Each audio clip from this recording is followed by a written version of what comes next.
So I've been doing a little research and I stumbled upon something. Well, something that kind of piqued my interest that I needed to look into a little bit further. So today, maybe it's a little conspiracy theory, maybe it's not. I want to get your take on it. We know or we've heard about the history of the Tuskegee Experiment in the Black community that happened in the 1930s. But I found some documentation that might link the African American population to the Sephardic Jewish population. And it all is based around the syphilis outbreak. So do you think that syphilis and the Tuskegee Experiment might have anything to do with the Jews and the expulsion from Spain in 1492? Well, I want to talk about it.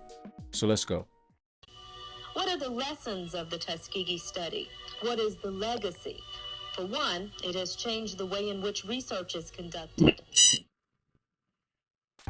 Welcome to the Ruddy Brew. My name is T. Edge, and today we are discussing syphilis.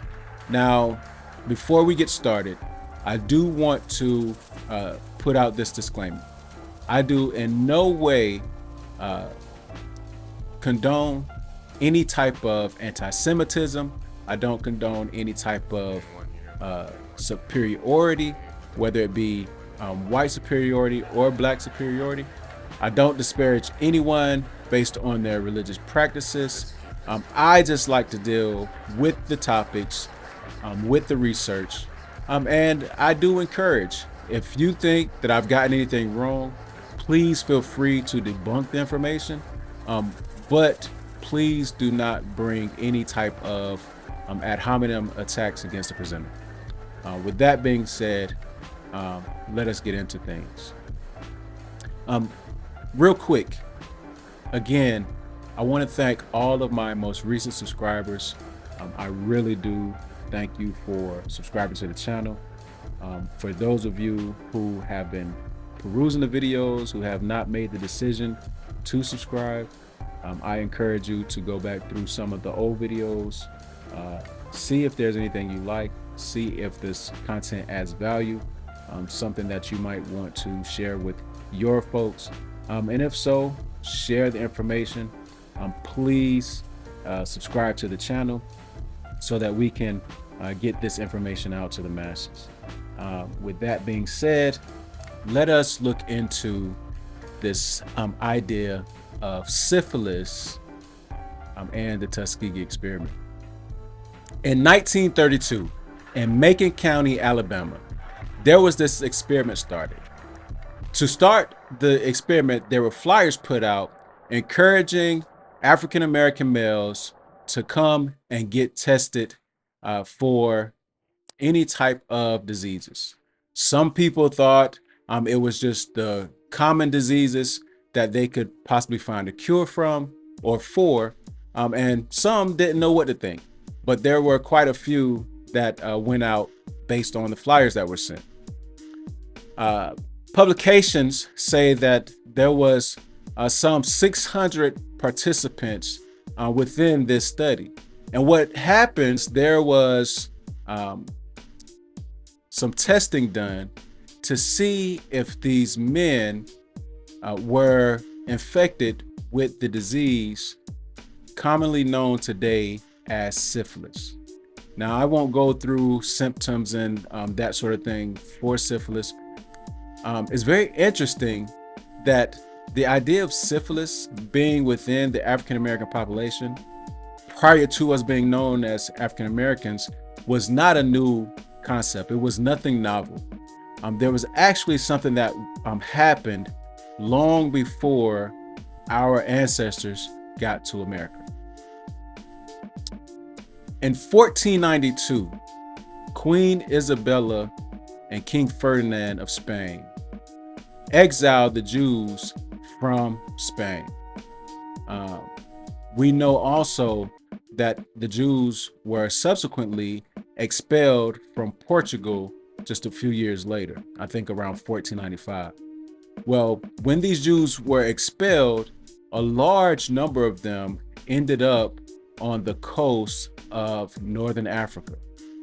And as we know, many of them migrated to what is known as Sub-Saharan Africa or West Africa.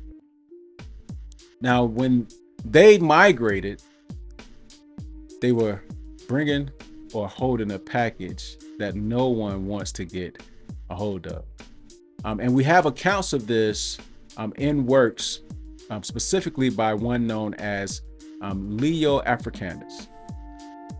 This excerpt comes from the book entitled The History and Description of Africa and of the Notable Things Therein Contained, written by Al-Hassan ibn Muhammad al-Wazaz al-Fasi, a Moor baptized as Giovanni Leone, but better known as Leo Africanus, done into English in the year 1600 by John Pori.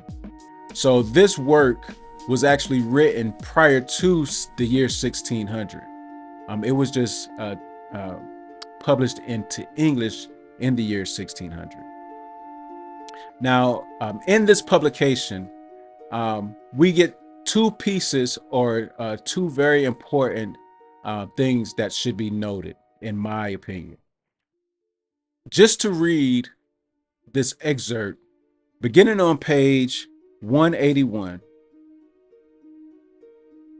If any of Barbary be infected with the disease commonly called the French pox, they die thereof for the most part and are seldom cured. This disease beginneth with a kind of anguish and swelling, and at length breaketh out into sores.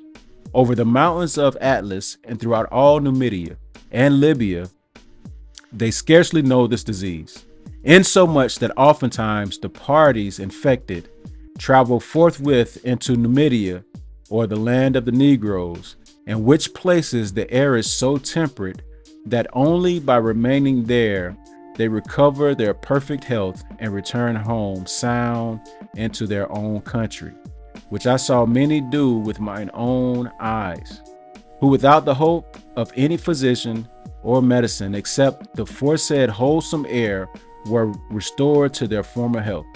Not so much as the name of this malady was ever known unto the Africans before Ferdinand, the king of Castile, expelled all Jews out of Spain. After the return of which Jews into Africa, certain unhappy and lewd people lay with their wives, and so at length the disease spread from one to another over the whole region, insomuch that scarce any one family was free from the same. Howbeit, this they were most certainly persuaded of, that the same disease came first from Spain. Wherefore they, for want of a better name, do call it the Spanish pox. Notwithstanding, at Tunis and over all Italy, it is called the French disease. It is so called likewise in Egypt and Syria, for there it is used as a common proverb of cursing, the French pox take you. So this disease, known as the Spanish pox, the French pox, or the French, was a disease that came into Africa with the Jews. Now, the two important things that I want you to remember is Spanish pox, but most importantly, I need you to remember or pay close attention to what this document says.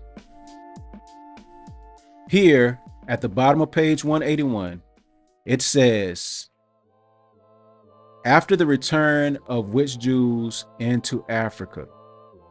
After the return of which Jews into Africa.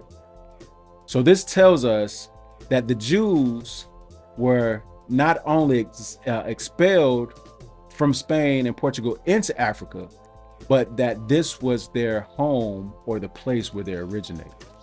So that's very key or very important to remember. Now, again, this document was written by Leo Africanus, and it was translated into English in the year 1600. This is 19 years prior to the transatlantic slave trade in America. Now, I want you also to know that this wasn't just some random publication. This was something that was used time and time again. So I pulled out one additional source that also included this very information. This source is named or entitled The Sentimental Magazine, or General Assemblage of Science, Taste, and Entertainment, calculated to amuse the mind, to improve the understanding, and to amend the heart, volume number 3. Now on page 148, it says, the French, or as they call it in some parts of Barbary, the Spanish pox was spread over Africa by the Jewish women after the people were drove out of Spain, and is very mortal. It begins with swelling and languishing, and at last breaks out into ulcers. Few were known to be cured of it, except some that have gone to Numidia or Negro land, where the air is temperate and wholesome, and the disease scarce known. On page 219, we see the exact same language from the source that was translated to English in 1600. It says,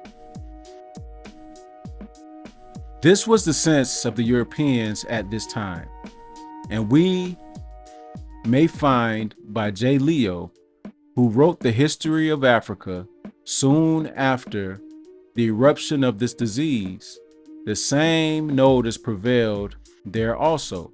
In Barbary, says he, they die thereof for the most part, and are seldom cured. Over the mountain of Atlas and through all Numidia and Libya, they scarcely know it, insomuch that oftentimes the parties infected fly into Numidia, or the land of the Negroes, in which place the air is so temperate that only by remaining there they recover their perfect health and return found into their own country, which I saw many do with mine own eyes, without the help of many physicians or medicine. Not so much as the name of this malady was ever known unto the Africans, before Ferdinand, King of Castile, expelled all the Jews out of Spain. After the return of which Jews into Africa, certain unhappy and lewd people lay with their wives, and so at length the disease spread from one to another over the whole region, insomuch that scarce any one family was free from the same. Howbeit this, they were most certainly persuaded that the same disease came first from Spain, whereof they, for want of a better word, do call it the Spanish pox. So, again, we have this language, Spanish pox, Jews returning to Africa, meaning this was their original home. Jews returning to Africa. Spanish pox. This disease first started in Spain. It was documented that the Jews, when they got off the ships, a lot first went to Morocco, and they traveled down into what is known as sub-Saharan Africa. So when you hear this document talk about the Jews or the people who are infected going to sub-Saharan Africa and then returning to their place, it's not saying that they returned to Spain, but they returned to wherever they were living in Africa after the expulsion. In many cases, it was Morocco. And many of the Igbo people did claim that their ancestors came from Morocco. When it comes to the Tuskegee Experiment, maybe I'm being somewhat of a conspiracy theorist, but I think that this is some type of relevant connection. As time unfolds, we're learning more and more about how the Negroes are connected to the Jews or the Hebrew people. Now, I've shown in quite a few of my previous videos that the black people are not Hamites. Sub-Saharan African people are the Shemite people. So it only makes sense that the Jews, when expelled from Spain, would be returning to Africa. It also makes sense why the inhabitants of Africa who were still in the land called these people strange, because they did not uphold African customs. But when it comes to the Tuskegee Experiment, there's a write-up by the Washington Post, and I'm only using this as a fair use document just to show a few things here, because when it comes to this experiment, it says that hundreds of men, all black and many of them poor, signed up. Some of the men thought they were being treated for rheumatism or bad stomachs. They were promised free meals, free physicals, and free burial insurance. So the people who were running the test promised them free burial insurance, but they did not tell them that they weren't getting treatment. Now, the only reason I can think that these people were not treated is because there was this known breakout of Spanish pox or the French disease amongst these people, and knowing that they lived in the temperate areas of sub-Saharan Africa and some were cured of the disease, they were thinking that maybe this disease was cured within the black population. When we talk about the southern United States, and it is said in some of the documents that were published regarding slavery, that this was the most wholesome air that the Negroes were comfortable inhabiting. So these areas are temperate enough to match the climate of sub-Saharan or southwestern Africa. But this says, what the signs never told them was they would become part of the Tuskegee study of untreated syphilis in the Negro male, a secret experiment conducted by the U.S. Public Health Service to study the progression of the deadly venereal disease without treatment. Now, I have another document that was published by Harvard University, and it says that syphilis broke out in Europe in 1494. We again understand that in 1492, the Jews were expelled from Spain, and that this disease was running rampant across Europe, even into Egypt during this time. But it says syphilis, 1494 to 1923. Syphilis was first reported in Europe in 1494 among soldiers and their camp followers involved in a war between France and Naples. The disease was striking in two ways: for its unpleasantness and for its status as a new disease. Unknown to the ancient medical authorities, syphilis would remain a significant social and medical problem through the mid-20th century.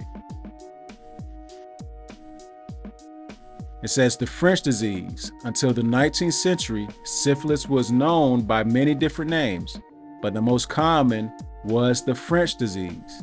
The French called it the Neapolitan disease, in a pattern that would repeat itself elsewhere. Russians, for instance, sometimes called it the Polish disease. It says the origins of syphilis is generally believed to have come originally from the New World, imported into Europe by Christopher Columbus's sailors after their famous voyage in 1492. Two important early experiences with syphilis are recorded in Grunpeck's 1496, Tractus de Pestilentiae, Scoror sive Mele de Fransos, also available in the vernacular German, and Jörg von Houten's 1519 of the wood called, I can't pronounce that. It says Francescoro is credited with naming the disease in his 1530 poem, Syphilis. Now, I'll have a link to this document pinned to the comment section. I'll have the document itself at the end of the video so that you can pause and read it for yourself if you like. But one way or the other, I will have it so that you can access this document. But at any rate, this is a quick video, something to pique the interest of the conspiracy theorist, something to get out, just to show the connection between our group, our demographic known as African American, our connection to what is known as Sephardic Jews. But again, let me know what you think here in the comments. Do you think I got anything wrong? Do you think I might have stretched things out just a little bit too far? Again, I'd love to hear your feedback. If you would, please like this video, share the video, and if you're not a subscriber, turn your phone to the side, click my watermark down here in the corner, and become a subscriber. I do again appreciate you. Thank you for tuning in to Ruddy Brew. Until the next time, peace.